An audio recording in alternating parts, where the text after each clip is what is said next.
Assalamualaikum warahmatullahi wabarakatuh, saudara mahasiswa dan mahasiswi. Kita lanjutkan pembahasan kita di part 3 dari video pemrograman modular, fungsi dan rekursif pada bahasa pemrograman C. Nah, pada video ketiga ini kita akan bahas materi topik kita yang terakhir, yaitu rekursif. Seperti apa itu rekursif, bagaimana cara kerjanya, mari kita simak slide berikut.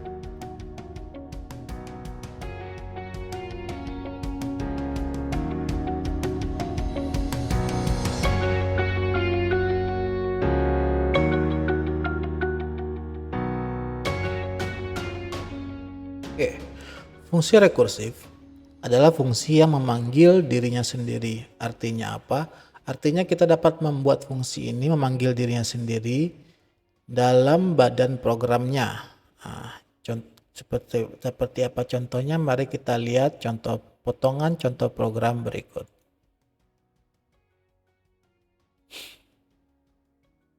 Nah, di sini kita punya sebuah fungsi di bawah fungsi main. Nama fungsinya adalah sum, dan ini dia menerima input dalam bentuk integer dengan nama variabel inputnya num. Nah, di sini fungsi ini adalah contoh program faktorial ya. Masih ingat pelajaran faktorial di sekolah SMA, SMK-nya? Jadi faktorial itu adalah penjumlahan angka dari dirinya sendiri sampai angka terkecil dari dirinya sendiri. Contohnya seperti bilang angka 5 kita tambahkan dengan angka 4, angka 3, angka 2, angka 1. Itu adalah faktorial dari 5. Masih ingatnya seperti itu ya. Nah, kita bisa aplikasikan menggunakan rekursif namanya. Bisa dilihat di sini.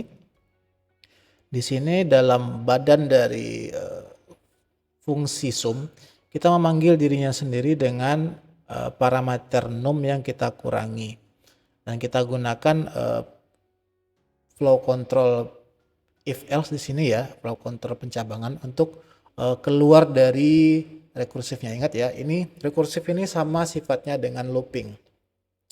Kalau kita tidak bikin yang namanya exitnya atau cara keluarnya, maka dia akan selalu mengerjakan terjadi namanya infinite loop. Infinite rekursif lah istilahnya kalau untuk rekursif ini. Nah, di sini kita buat exitnya. Jadi ketika angkanya tidak sama dengan 0, maka dia akan mengerjakan rekursif.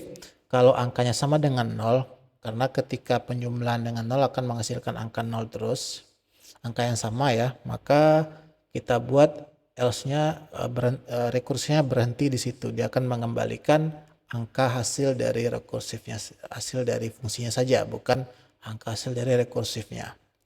Nah, program ini kalau kita jalankan, contohnya seperti berikut. Nah, ini hasil menjalankan programnya. Jadi kita terima input dalam bentuk integer bilangan positif.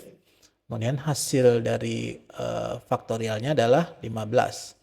Jadi 5 tambah 4 tambah 3 tambah 2 tambah 1. Seperti ini hasilnya 15. Mengapa demikian? Bagaimana cara kerjanya? Sebenarnya cara kerjanya agak rumit. Jadi coba diperhatikan dulu. Bapak akan jelaskan bagaimana cara kerja dari rekursif ini bisa menjalankan memanggil fungsi dirinya sendiri dalam dirinya sendiri.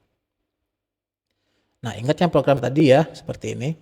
Ada jika dia bilangannya tidak sama dengan 0, maka dia akan memanggil dirinya sendiri dengan nilai num yang dikurangi dengan 1. Nah, hasilnya kalau dikerjakan inputnya integernya 5, maka jumlah pengulangannya adalah kurang lebih seperti ini.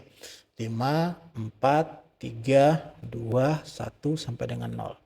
Ketika pertama kita inputkan parameternya 5, maka if-nya akan mengecek apakah 5 tidak sama dengan 0.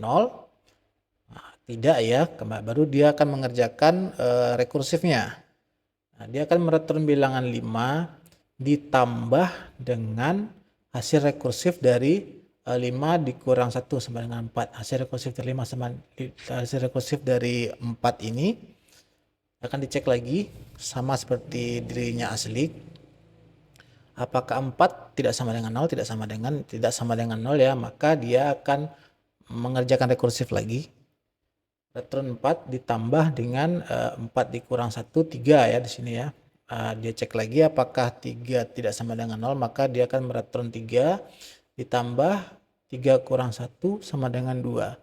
Kita cek lagi apakah 2 tidak sama dengan 0, iya, maka kita akan kerjakan rekursif lagi dengan mereturn angka 2 ditambah dengan fungsi sum dari 2 kurang 1 sama dengan 1.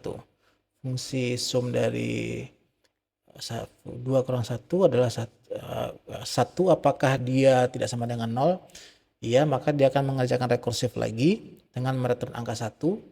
Dan ketika di sini, ini adalah exit akhirnya ya, ketika sum 1 kurang 1 sama dengan 0. Maka dia akan bertemu dengan if else-nya untuk exit kondisinya. Jadi if 0 tidak sama dengan 0, maka dia akan bernilai true. Maka dia akan bernilai false, dan ketika dia bernilai false, dia akan mereturn angka 0. Nah, sampai di sini dia rekursifnya akan berhenti dan akan kembali ke atas lagi. Yang terakhir akan mereturn 0 ditambah 1 ditambah 2 ditambah 3 ditambah 4 tambah 5, hasilnya adalah 15. Seperti itu. Oke saudara, demikian pembahasan kita untuk materi modular, fungsi dan rekursif. Untuk